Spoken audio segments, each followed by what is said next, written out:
So, hey guys, Chauzu here.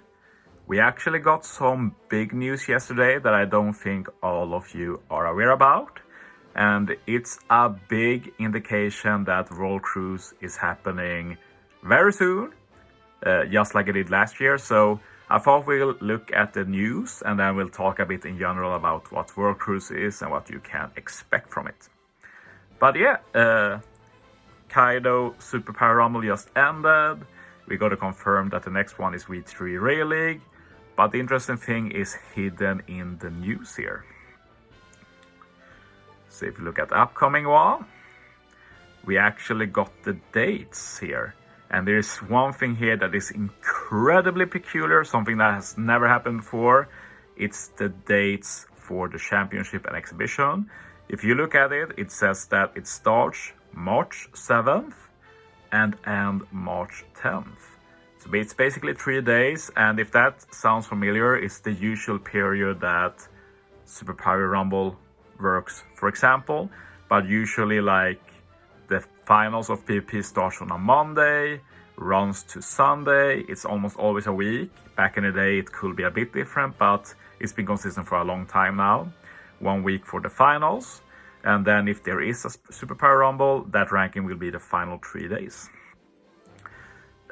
But yeah, last year when we had World Cruise, the point farm for the World Cruise event in Power Rumble was also 3 days. But the main difference for World Cruise back then was that we didn't have any boosters. Like for Super Power Rumble, we have boosters that give extra points.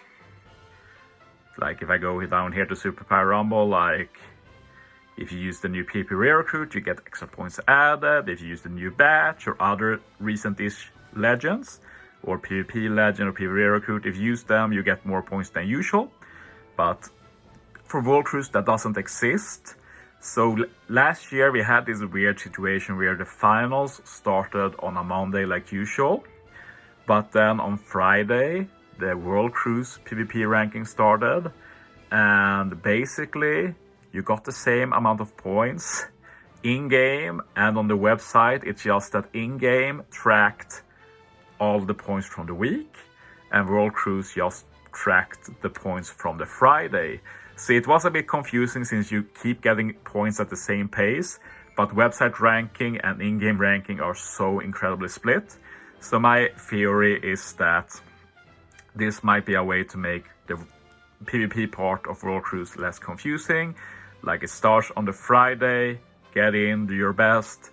The points you have on the in-game will be the same points you have on the website, very clear and consistent. I will say though, before we talk about World Cruise in general, I would love if they made this change in general for PvP. Like imagine a PvP final and you only have to play for 3 days. Like that would be amazing. So yeah, I do hope they do that moving forward, but for now the safer assumption is that this is a change just for World Cruise.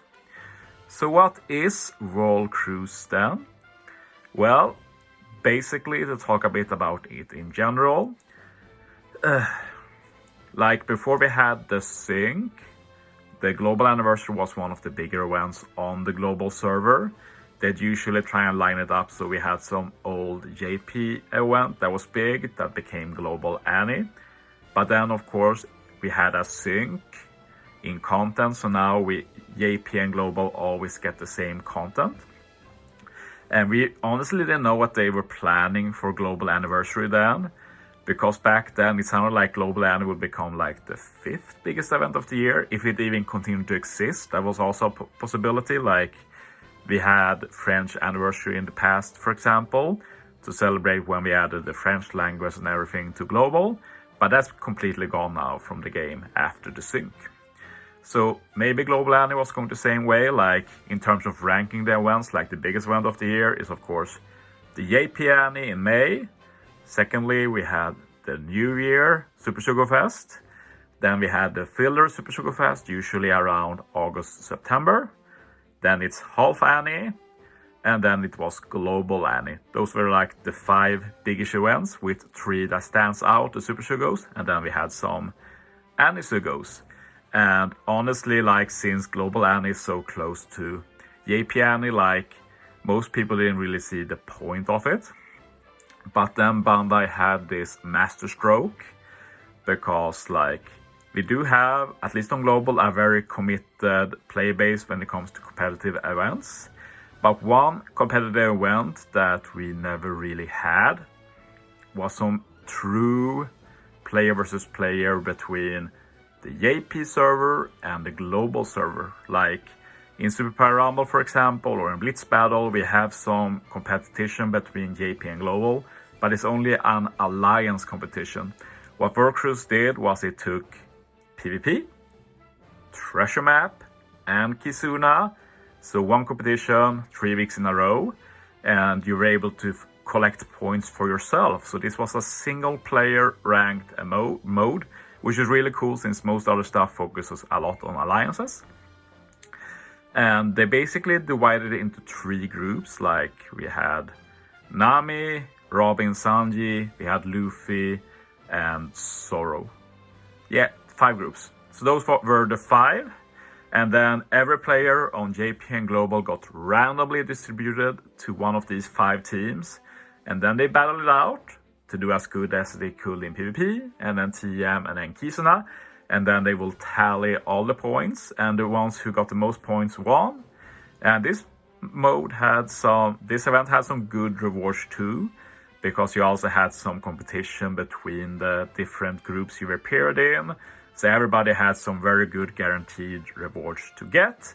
And of course, if you ranked very high, you got some extra rewards, but it was mostly just good free rewards. And for those of us who cares about ranking, it also gave us a very unique and fun competition. So personally speaking, Global Anniversary went from being like useless to an event I have looked forward to for a year now. I'm sure a lot of you have heard of me talk about World Cruise and how I'm saving for it. Like, I didn't pull for a lot of months just to have gems enough to pull on Global Annie just for World Cruise. Like, without World Cruise, I might as well skip Global Annie 2 and wait for JP Annie. But I'm really excited, and we did have some doubt if it was coming back, and I will say it's not confirmed yet that it is coming back, but it looks more likely now with this PvP news. One thing I will also say about World Cruise, we'll see if they make some changes. Like, one thing I didn't like last time is that they made the events more important as they went on. So the PvP event gave a lot less points than Treasure Map, and Treasure Map gave a lot less points than Kizuna. So in the end, Kizuna was the most important mode. And for example, I finished 2nd place on Team Robin, and I did okay in PvP. I did very bad in Treasure Map, but I was able to catch up due to my Kizuna performance, finishing 2nd, very close to finishing 1st. So that was a bit unfair, I feel like. I prefer if it was more fair across all modes. And I also think they should add Blitz to it, since it is a legit competitive event, and we usually have a Blitz for Global Annie too. So we'll see if that happens. Will be interesting, but from a selfish standpoint, like, I hate Blitz, so I'm not going to cry if they don't add it. But yeah, so that's the speculation about World Cruise. I feel like there's something I want to talk about, but it left my head now. So yeah, basically, if World Cruise happens, we should know when the Global Anniversary batch hits, which will be on the weekend during the Kizuna as usual. Like, after the Kizuna or at the end of the Kizuna, the Global Anniversary batch should drop. And with that, we hopefully get some clarification about if we're getting a World Cruise, and if it does happen, what will it entail. So yeah, that's it for this video. Thanks for watching, guys. See you next time.